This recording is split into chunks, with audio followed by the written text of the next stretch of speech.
How can I stop pushing people away when I know that I need them? This is a fantastic question, and it's one that I'm so glad you all contributed, and I'm especially glad to be speaking to it today because this is something that I have literally been working on for years. So for those of you who are therapists yourselves, are in therapy, or familiar with the field, you might be familiar with something called attachment theory. And generally, when you, like me, are feeling especially stressed or vulnerable, if your tendency is to retreat or handle everything on your own, or have a bit of your walls go up, a bit of your exterior get a bit more calloused, or a bit more, I've got this, you may have an avoidant attachment style. So that's okay. There's nothing wrong with this. What it means is that when you're growing up, you were likely to be solving a lot of problems on your own. And you can imagine a tiny, tiny baby. If you started crying, things may have been really busy in the surrounding environment. There may have been a lot of competing needs for attention, and you may have best coped by learning how to self-soothe or learning how to solve your own problems. Now, what's counterintuitive is that as you grow up, as you start to create more and more intimate bonds and relationships with friends, significant others, colleagues, often people will feel closest to you when you let them in.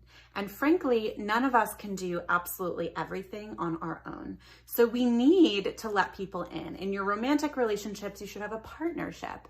In your working relationships, things should be delegated. People should be collaborating.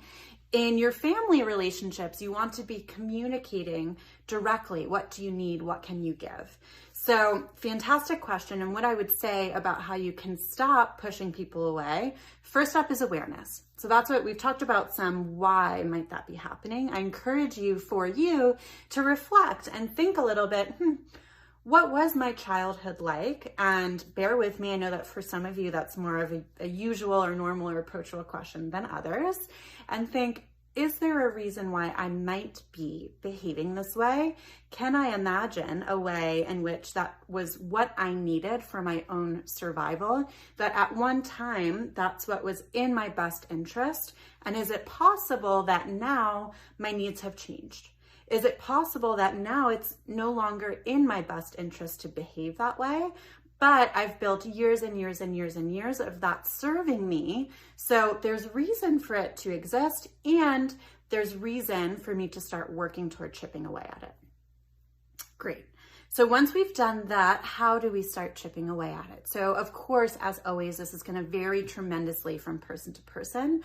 But what I would recommend is identify a few scenarios in which this is likely to happen for you.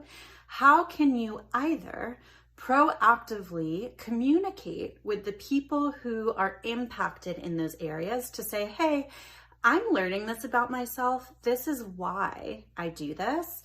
I need you to know that when or if I do that, it is not meant as an attack against you. It doesn't even necessarily mean that I don't want or need you, but it probably does mean that I'm feeling a little unsafe, and that might be what I have to do to cope, and I'm working on it. Just letting people know. Having your own accountability, having your own acknowledgement, amazing first step. And potentially, as some of that is happening, you can hold on to a few one-liners. I'm looking literally in my pocket. You can hold a few one-liners in your pocket to say, wow, I'm noticing I'm retreating. And you can let that person or that group know, I'm noticing that I'm retreating. I imagine I need a little bit of space right now. I'll be sure to check back in with you and follow up with you when I feel safe. So exactly who you are, exactly what the situation, how much time that is, how exactly you communicate that is going to vary. That looks differently with your family, with your significant other, and with your working relationships. But naming it, saying you need some space, and saying that you're going to follow up when you feel a bit safer, and you can use any choice of word that helps you there, is an amazing next step. Then, once you are, you might notice after some time, sort of like a turtle, if you've retreated into the shell, you start to dip your head back out of the shell and your antennas are out and you're looking, am I safe now?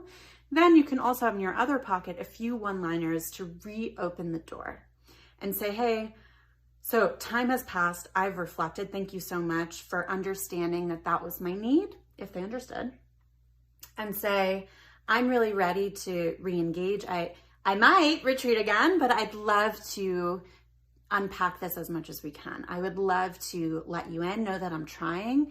This is what progress looks like for me. I would love to learn and grow and evolve with you. So those are a few things that you will absolutely want to adapt into your own language, into your own circumstances. These are also things that you can absolutely bring into talking about with your therapist. And you can say, hey, I'm really curious about my attachment style. Can we talk about that? Or, hey, I'm noticing that I do this thing.